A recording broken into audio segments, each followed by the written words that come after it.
start talking about the bill, discuss the bill, I think a little bit of a background on how we've been discussing euthanasia.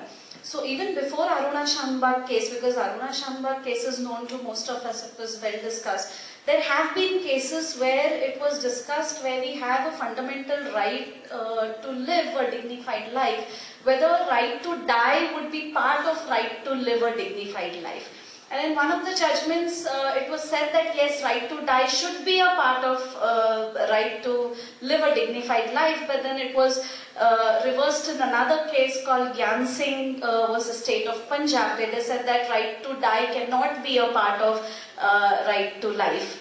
And then we had the Aruna Shanbag case, and it went round. If you look at the judgment, it's a big judgment. It went round talking about a lot of legal aspects, but didn't come out with a lot of solutions.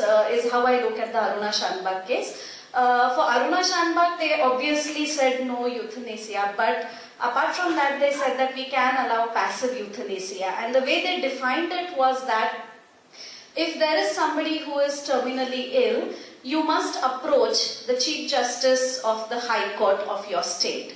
And with that application to the Chief Justice will then appoint a panel of doctors who will look into the state of the patient and then give a decision as to whether passive euthanasia should be allowed or should not be allowed. Now, to me as a person, I had a lot of problems with this kind of a system because while the relatives of the patient are taking care of the patient, do they really have the time and do they have the means to access the Chief Justice of India, knowing the Indian judiciary? What time are they going to take a decision on whether this patient is terminally ill or not, and whether what kind of decision has to be taken? And so what we were advocating for as a group was that death is inevitable. All of us are going to face it. We can't run away from it. So are we going to be prepared for death is what we were talking about. To an extent that even before this bill came, as a group of people talking on end of life, we did go ahead and file a petition at the Nagpur bench, because we had a program there and we had a team of lawyers who could take up that petition, and we said that I think you should make it more accessible. It's like whether the hen comes first or the egg comes first. I think you should appoint the panel of doctors and not wait for a patient to approach the High Court to appoint that panel of doctors, and then you should make it public. You should also look for, different caretakers. You should look for doctors. You should look for clinical psychologists. You should look for nurses, paramedicals, whatever staff that is there, to talk about how there can be a quality of life, what are the options for end of life, regarding quality of life, and whether living will can be one of the options where a person is in a state to understand what he or she wants, and whether that can be written, because one of the contentions in the Aruna Shanbag case in deciding whether Pinky Virani did have a right to say that euthanasia should be there for Aruna Shanbag was that what did Aruna Shanbag want, and whether she'd ever mentioned it anywhere or whether she's written it anywhere. And obviously Aruna Shanbag was 23 when she went into a permanent vegetative state, so obviously I don't think she thought of terminal illness, and she didn't think of the abuse that she would go through and the result of that assault. And so the court decided that because there is no family member from Aruna Shanbag's side to say what Aruna Shanbag wanted, while she was competent, is how the court would say. And Pinky Virani is not taking care of her, but it's a KEM, staff of the KEM hospital that's taking care of her. They are next to kin for her and not Pinky Virani. And the staff of KEM wanted her to be in that state and didn't want a euthanasia. And that was the whole discussion, that she had not communicated the kind of death she wants. And that is why we have been trying to push this whole thing of, one, preparing a person for death, and if you know your condition, talking to your family members about it, and coming up with a living will, which can be a document which can speak for you when you are not able to speak for yourself. Now coming to this bill, our case was, by the way, rejected, saying on the technical ground that we don't have the jurisdiction to entertain your case. You go to the Chief Justice. So, and Bombay is already overloaded with cases, but till we took a decision to go to Bombay with this kind of a petition, this bill came about, and so we are hoping that something will happen with this bill. Now there are two kind of people that this bill talks about. One is the competent person who can make a decision, and other is an incompetent person. Now an incompetent person is any minor who is below the age of 16 and not 18. So above 16 you become competent, below 16 you are incompetent. Somebody who is of an unsound mind and somebody who is not able to understand the information that has been given to him or her is incompetent. So this bill also talks about a medical power of attorney, which I consider as a living will, so that you want to write how your end of life has to be. These are some of the definitions that are there. Now one of the sections here talks about how the medical practitioner has to talk with the relatives, with the spouse, with the children, even though, or rather inform the relatives, even though a competent patient has already communicated his or her wish to the patient, to the doctor. Now we have made a suggestion in this bill saying that it should merely be an information to the family members, and we should adhere by what the patient wants, and in case there is a conflict of opinion, a conflict of interest between the family members and between the patients, we should go by what the patient wants. It may have been communicated orally, verbally, it may be sometime when the person is talking about that, it may have been communicated to some family friend or relative or even the doctor or a family doctor, but the wish of the patient should be more important than any other person.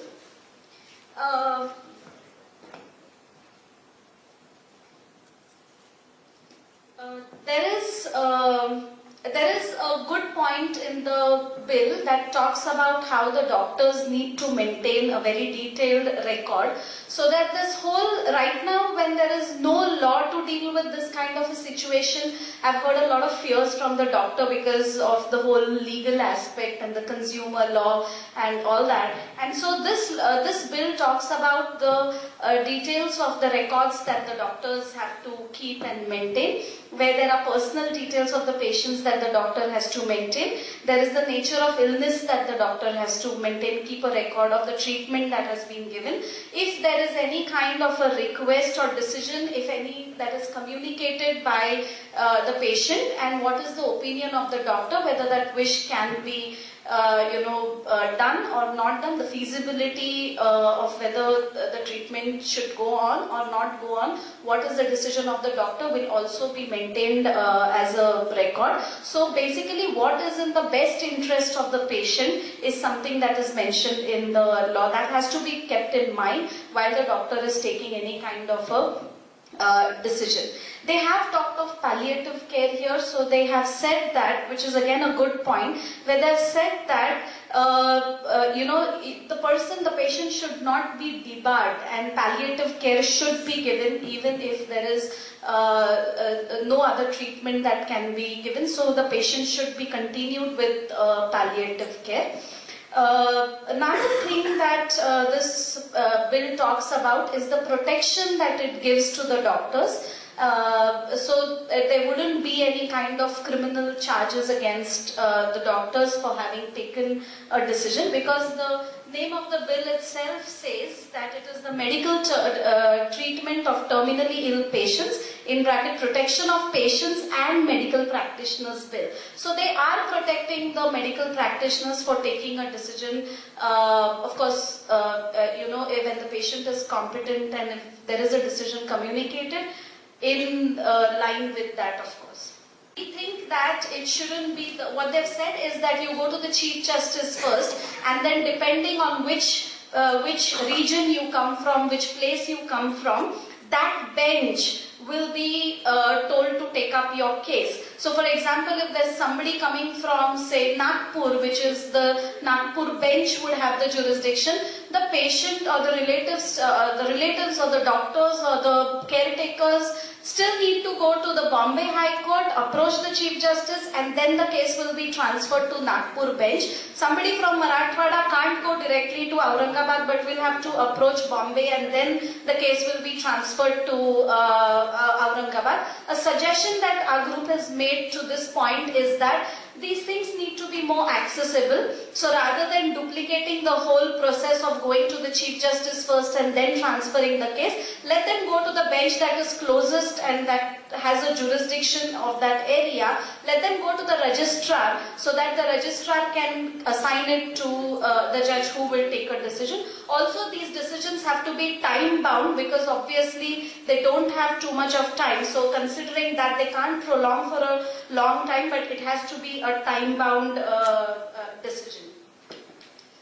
One of the points here is that the advanced medical directives are totally void, and we don't agree with this because we think that the advanced medical directives are in the form of a living will, and they should be encouraged so that we know what the patient wants when the patient is competent enough to tell us what he or she wants. And so we didn't agree with that point here. I think what the law is totally missing out on is that all this will happen if the patient comes to the hospital.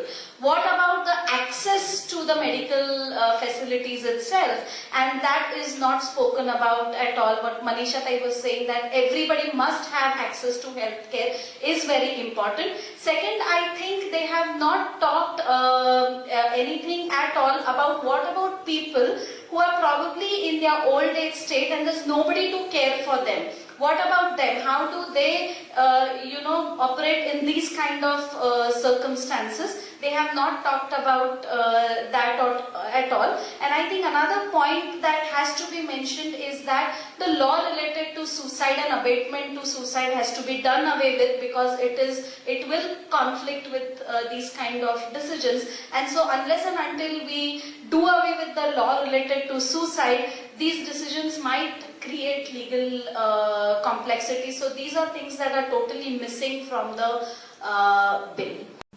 I am Rajesh Srivastava. I am neither a medical expert nor a legal expert, but I have got a question. Will written by a competent man, and after a certain age, when he becomes a major, becomes a legal document. In the will he gives share all the property distribution and everything. Can he write in the will, in case I undergo any terminal illness where I will be suffering or my family will be suffering, I should be allowed to go in peace away? Yeah, the will that you are talking about is the will related to property and how the property should go to people he or she wants to. The will that I am talking about in this context is the living will. And that has to be done by discussing it with the doctors, is how we look at it, so that you know what to write in that living will, which is very different from a will made to disburse the property that you have. And so a living will has to be known.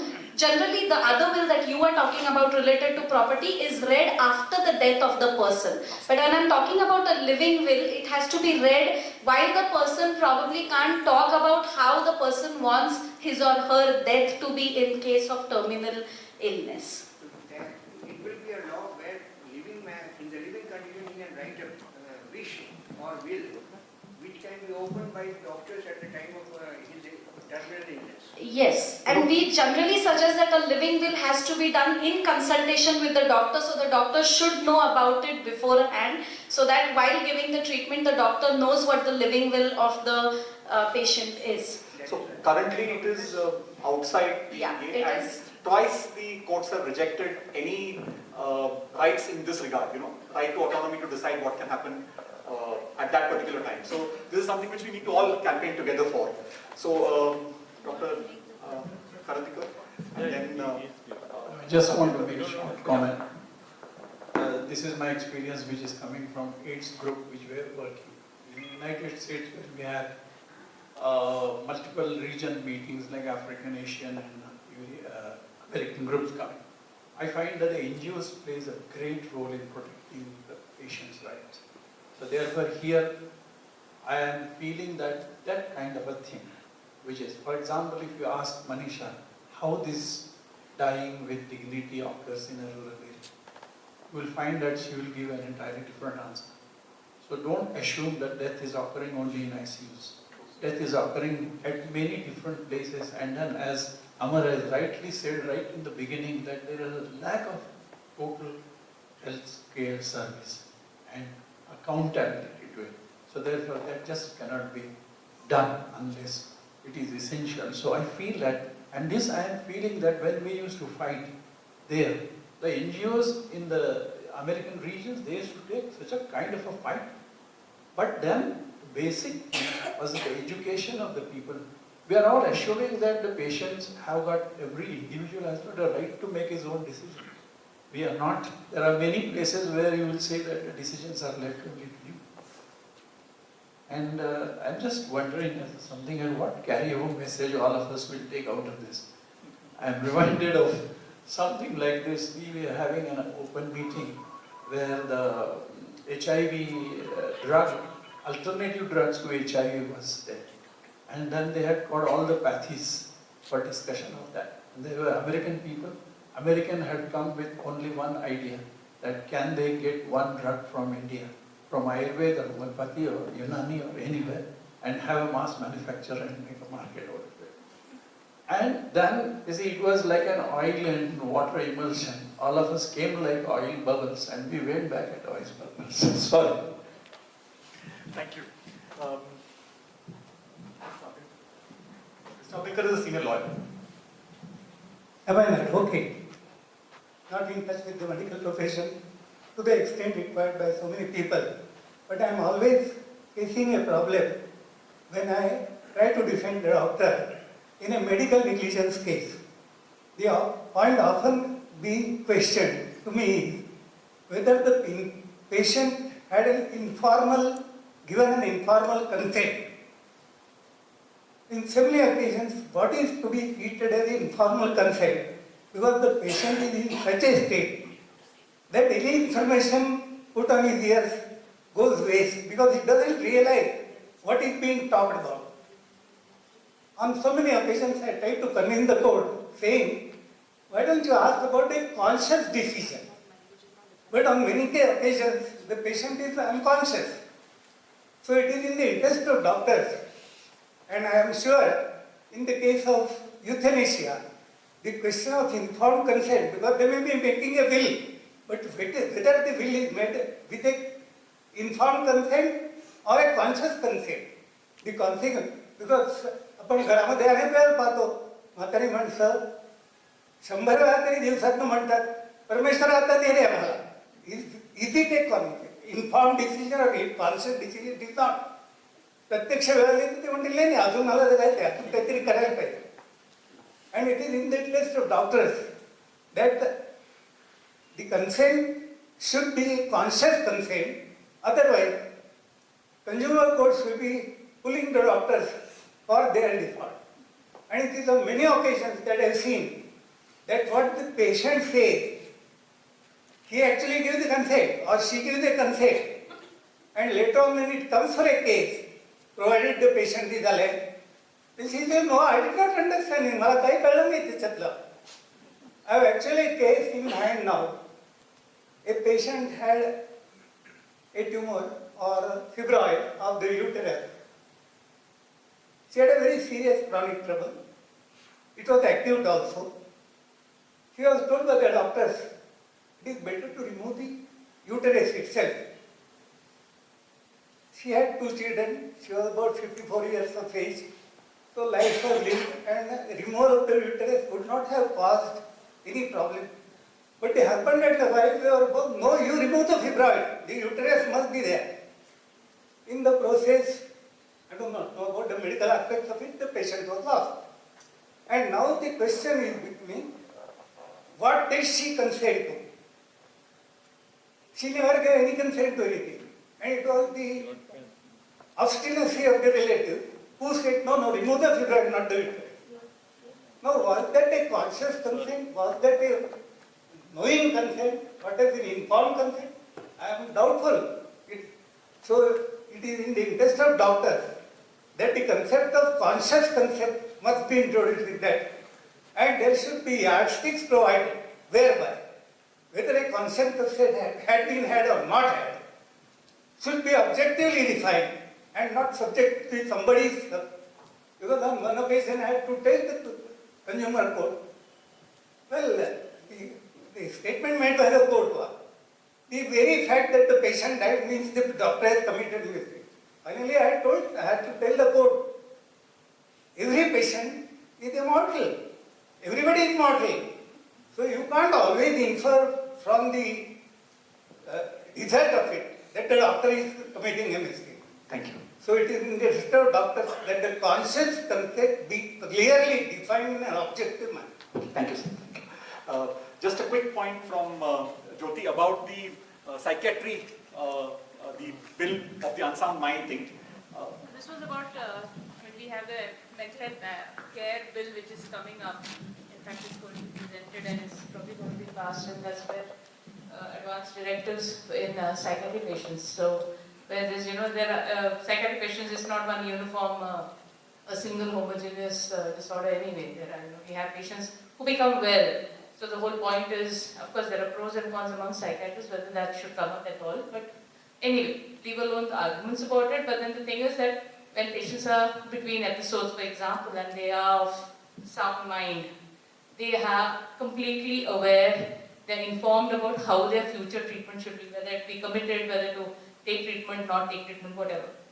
So this is in, when you talked about the euthanasia bill, when you say that, the person should be of unsound mind, that person obviously cannot consent. Now the problem is when we have separate, and this is what happens all the time. I think, where there is lots of different groups which work independently, there's some sort of thinking on it, but there's never an interaction because there are never different, very specific, uniform definitions and operationalizing of criteria which defines and helps to make, because this is something that will again come up. Because if there is something sort of an argument, and I think in India the legal system is such, I'm sorry, but there are lots of laws, the execution is poor, and we always have, these sort of loopholes that people take advantage of.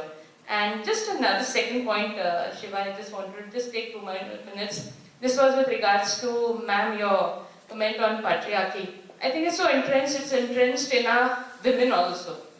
I mean, one example being like, when a married woman sort of dies, as opposed to someone who probably doesn't, a widow, for example. And this is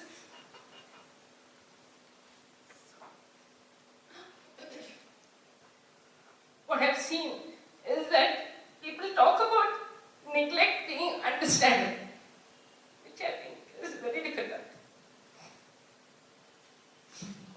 Just the label widow. Why can't we just say her husband died? Why do we have to say with right? Why add insult to it? Right. So I think we are at Amar has some yes. So before I wind up, I'm going to ask Amar, Sunita, to just wrap the entire thing up, and then we will conclude. Yeah, please come. Take the I mic. don't think Why don't you come in wrap it front? up.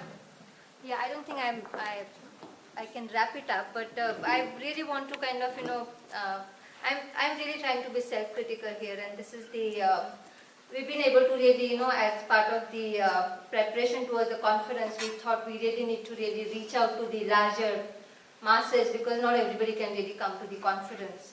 And this issue really needs to be critically looked at, And I think we have somehow been confined to the middle class, whether we like it or not, And so all of these conversation, really, I mean, I'm really glad that Manisha is here to bring the shades of the living experiences for the rural communities. And I think we have Arun here, we have Nitin who work in the community settings. I come from a very rural background, and I have lost both my parents of cancer. And I've seen what happens in the rural-based hospitals. And I really do not want, and I really agree with what Dr. Karandikar had really succinctly said. Let's not take the message that all is well, and that's not the case. Dinanath, KVM might be really the exemplary setups, but that's not the case. There are millions of healthcare providers and we do not have access. Somebody, our friends from CIPLA Center mentioned about the NDPS Act, and it has really made things so much better than what it was prior to 2014. But I'm very surprised that private doctors and, for example, also the public healthcare system, there's a huge reluctance to procure the NDPS. And that's, I think, to my simple analysis is, it's not a lucrative enterprise. Palliative care is not fancy, it is not sexy, it is not lucrative. So there's no motivation, for any, given in our kind of a culture of the healthcare system. And I don't think we've been really kind of, critically look at that. I really appreciate the positive experiences of several of you, and it's nice to have those experiences. But I think that behind these handful of experiences, there are millions of people who have, without access to really very basic. I think, Dr. Rajgopala continues to say, it's not very expensive to offer palliative care, but we are not willing to do that, And it needs to be, something needs to be cracked over there. So I have issue with our kind of debate. I'm very glad that you're here, but I think we really need to take this entire debate beyond the middle class characterized kind of thing. We are also talking about the large private sector, which is really unregulated, and many doctors that we've been interacting. Whenever you use the word regulation, it is not really appreciated. So we are one of our friends here, and I think it's a private practitioner, was very strongly, forcefully was trying to make an argument that how the cost of the infrastructure, the medical devices is this thing. But I don't remember any kind of, a strong lobby coming from the private care system who's fighting for, with the pharma industry to bring down those costs, because that's not the actual cost. The actual manufacturing cost, and there's tons of research, I'm not saying without evidence, there's tons of evidence which says that you can have devices at lower prices, you have generic medicines, we are so reluctant to prescribe them, there's a lot of irrational drug prescription that happens all the time. So those are the issues.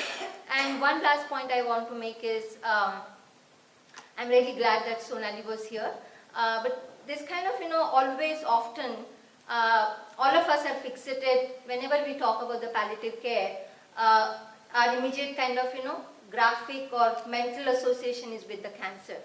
And that's really not the reality. Palliative care is required at a range of health conditions. We recently had a workshop in the same context in September, and we invited healthcare providers from different disciplines. And there's clearly a need that palliative care would be required and requires in many other healthcare condition. And I think that is something I do not want to take a message home that PC is equal to cancer. And I had, like, in one of the biggest renowned hospitals in Pune, where ICU specialist, when my friend's father was admitted, and she asked, is he under palliation? And he said, what's the relationship? He's not a cancer patient, so there's nothing to do with the palliation, I was very surprised, because this is one of the reputed, looked up on hospital, So it's not only about the lay people, this misunderstanding, but even among the healthcare professionals, that's a huge misunderstanding. And these are probably, the first two are really political issues. The second is really the pragmatic stuff, and we really need to acknowledge that. So when we take there's a take-home message is something I really like when we leave the conference rooms. And I really want people to be really more critical about these issues and not really, make it as a simple affair and, all is well and all is not really well.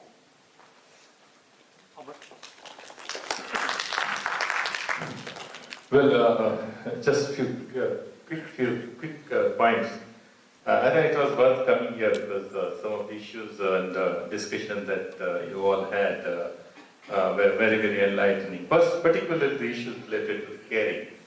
and it's such a complex area, and the kind of the contradictions and the issues of discrimination that are coming up, and what Manisha mentioned about the whole intersectionality of gender, caste, and other issues. I think they are very, very important, and we need to pay attention to that. But there is another thing which was very important, and I was happy that Rama and others have brought it out, is that in my experience in being with the doctors discussing this issue, the word or terms like euthanasia and suicide are oftentimes avoided. We don't like, in the medical fraternity to discuss too much about it. While in public sphere, as you see that the whole issue of euthanasia is coming up again and again. Euthanasia is not just putting somebody to death, it's also allowing somebody to die. Okay, that means euthanasia is a very broad term. And in that sense, given our health system, I think we are allowing large number of people to die without providing care.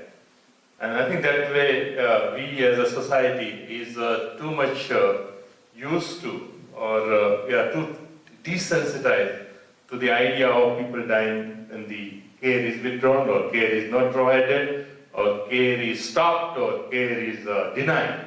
It is not supposed to be an issue to be feel bad about it. I think we need to bring that into when we talk about what is meant by living and dying. Because we are allowing somebody to die when we, as a society, has a wherewithal to really provide it. On the other hand, you have also the issue of what we call futility of care. That there is nothing that medical profession now can do. There is no medical technology available to save somebody now. And then you have to say that, well, this is an end to the medical intervention. How do you decide that? Right? And in that sense, that is the time when, to what extent the patient also can decide when to end their life. I think both, as you talk about passive euthanasia and active euthanasia, allowing to die and putting somebody to death, I think both of them are very much connected to this idea. Because whatever changes that you want to bring about, either in the definition of death or giving institutions, hospitals and doctors some amount of power to withdraw care, I think it is directly connected to our sensitivity. People, that will it be misused? Will it be misused in order to really get rid of people we don't want or we don't like? This is what happened in, say, Germany, under Hitler and that kind of thing. Euthanasia was used as a social policy. So, in any case, we are denying, and then do we take it further? That's how I believe that using term euthanasia is very important. That's why I find that Netherlands, which actually suffered the most under Hitler due to euthanasia policy, was the one which legalized it, but it never stopped using the term. I think once you use the term, given its connotation, you are going to monitor it. I read medical journals regularly, ethics journals regularly, and I find that every alternate week there will be at least one article talking about what is happening in Belgium, what is happening in Netherlands, or in other places about euthanasia. How it is being done, is it leading to less resources being put in palliative care because euthanasia is now being done too much. All kind of things that I keep reading simply because the term that is used is not to bypass something that is inconvenient. It is just kept in the middle so that everybody will monitor it and not allow it to go. I think that's how, if we do it that manner, and that will immediately bring the whole issue of, how do we ensure people who are not getting care and dying because of that, to reach the care to them. That's how universal access becomes very, very important. Whether we use market as a mechanism, or we use other mechanisms to really reach it to them, I think that will come as a part of the debate on the subject. So it's a larger issue, but it is very, very important. The cost I would not like to talk about in terms of the units, right? But it's a larger issue. It's who pays the cost. I think that's why it is important. in a private hospital, I know that you are paying, salaries and technologies are expensive. But at the end, who is shelling out the money? That cost is also there in the public hospital. But it's a publicly paid because it is considered to be the essential service to be provided. And the last point that I make, I think Manisha has made it very forcefully, is that by passing the whole decision about whether to bear the cost or to allow somebody to die, is left to the family, which is treated as an economic unit. And that is where the family has to, ration its resources. So who gets and who doesn't get would depend upon who is important for the family and who is not important for it. And that's why patriarchy and everything that Manisha was talking about becomes very, very important. So unless we change that system, I think while all these small issues about doctor-patient relationship and all, we need to pay attention to, but we also have to go as a collective body and to make pressure on the government to change the health system in such a manner that both living and dying becomes more dignified. Yeah. I was not going to make any comments, but I think I have to comment to two of the things which Amar said. Especially, when you say allow somebody to die for lack of resources is not the same as saying allowing somebody to die when he is going to inevitably die in the near future. Yeah. So this is a distinction we have to make, and in this euthanasia, passive euthanasia thing, that distinction is lost. So therefore we need to define euthanasia very narrowly and say that it is active shortening of the dying process. So that makes that definition very clear.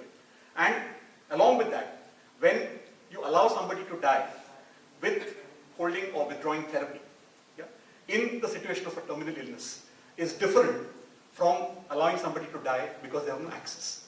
Of course, that larger issue is equally important and needs to be tackled. So, when we think of things, we think of them at an individual level, and then we think of them at the society level and at the larger level. So, when we think at the individual level, so I have a message, take-home message, if you may say so, to patients and to doctors. So to patients, my take-home message is that ask all your questions. Don't allow any questions to remain unanswered. And I think Nandini brought that out, that do doctors take the time to talk to their patients? So I think doctors must take the time out, otherwise patients are free to change their doctors. And you must exercise that right, is what I feel. Second thing is to doctors. To doctors, in the narrow context of their doctor-patient relationship, they have to be honest, make disclosure, and deal with the patient as much as possible. And if you're not able to deal with the patient, only then should you deal with the family. Doctors, do they have a larger responsibility? Should they get involved in civil rights, become an activist, advocate what Amar and Sunita have been saying? I think we should, because we need to get conscious, and like Dr. Karandikar also said, we need to be able to tackle this issue of equity and justice, which at the moment as a doctor community, we are lacking. We'll just look at our narrow spheres and we operate within those. So with these few words, and thanking the panel, Sonali and Prasad and Manisha and Rama for coming here, and the audience which has stayed with us till the end. Thank you very much.